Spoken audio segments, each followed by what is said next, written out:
Welcome to the EEE360 video for lab number 21, the split phase induction motor, part 3. For this lab we'll be using the following components: the AC power supply, the AC voltmeter, the AC ammeter, the split phase induction machine, as well as the single phase wattmeter. And now the TA Ji Cheng is ready to make the connections for us. We're going to go from our adjustable AC power supply into the single phase wattmeter. We'll also connect the neutral point of our adjustable power supply into the neutral point input of the single phase wattmeter. Now we're going to go from our positive terminal output of our single phase wattmeter through an AC ammeter. From the AC ammeter, we're going to connect to one side of our main winding. And now we're going to connect the neutral point output of our single phase wattmeter. We're going to connect that point to the other side of our main winding.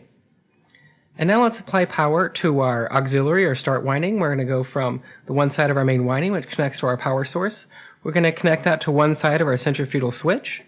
Now we're going to connect the other side of our centrifugal switch to one side of the auxiliary winding. And now we're going to connect the neutral point of our auxiliary winding to the neutral point of the main winding, which goes back to the neutral point of our single phase wattmeter.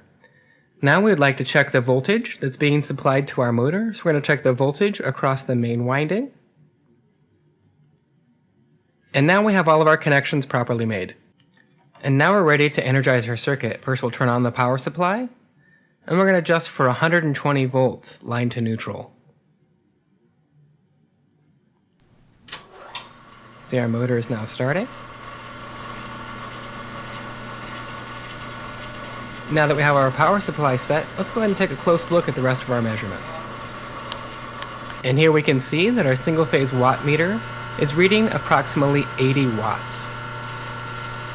And here we can see our current reading. We're reading precisely 4.0 amps. And now students, it's your chance to do this and other experiments as outlined in your laboratory manual.